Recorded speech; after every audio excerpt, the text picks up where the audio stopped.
What? I really didn't know that this game even existed, but I'm not too surprised. In the early 2000s, a lot of PC games found their way to consoles. Such examples are Battlefield and Doom 3, and more recently, Minecraft. But still, wow. A game that is a staple to PC gamers is on the Xbox, so we too can enjoy the magic. Anyway, let's start it up. Yeah, there's the Valve logo. Never understood that. Anyway, there's a menu screen, and this game was Xbox Live compatible. But you can play with other people, which is good, because if not, I wouldn't be able to play the game. Anyway, there's a whole Kardashian buttload of levels, but only 2 game types. First up is Demolition, and if you're familiar with Counterstrike, then, well, you know these game types. Anyway, Demolition. 4 terrorists, 4 counter-terrorists. Terrorists' goal is to bomb, and the counter-terrorist is to stop them. It's actually a pretty good port. Next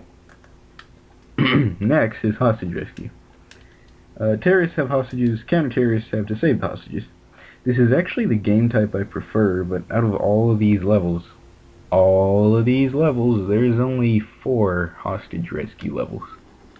Now, that kind of blows, and I think there should be equal representation of both, but whatever. Now, onto the controls. It plays like a normal FPS, but the crouch and aim buttons are replaced, at least for most FPS games. To crouch, you pull the left trigger.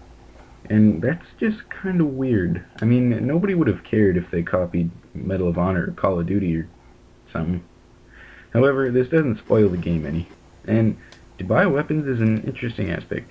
To move the cursor, you move the right analog stick. There are a lot of weapons in the game, and almost completely different weapons for counter-terrorists and terrorists. I like the counter-terrorist weapons better, and I tend to use those more. The better weapons cost more than normal, and you get money by winning matches and saving hostages and killing the enemy. And if you're a counter-terrorist and it's demolition, you have to buy a BDK, or a bomb defuse kit.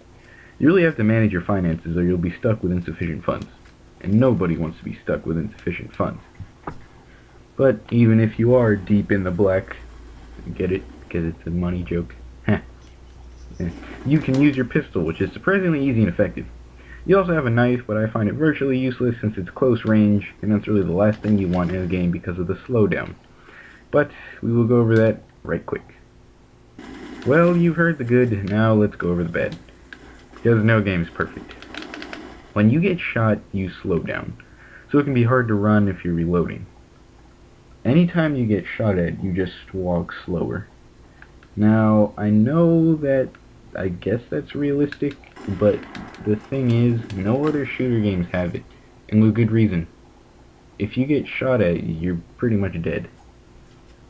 Also, when you die, you don't respawn till the end of the match, and you have to watch everyone else play.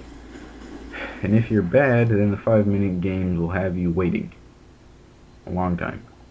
But there's one big problem. The bots camp. Look at this.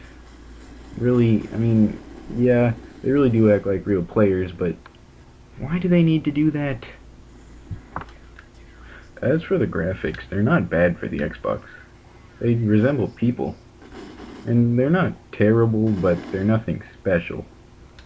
So that's all I have to say. What do I think of the game? It's really good, actually. I'd play this all day.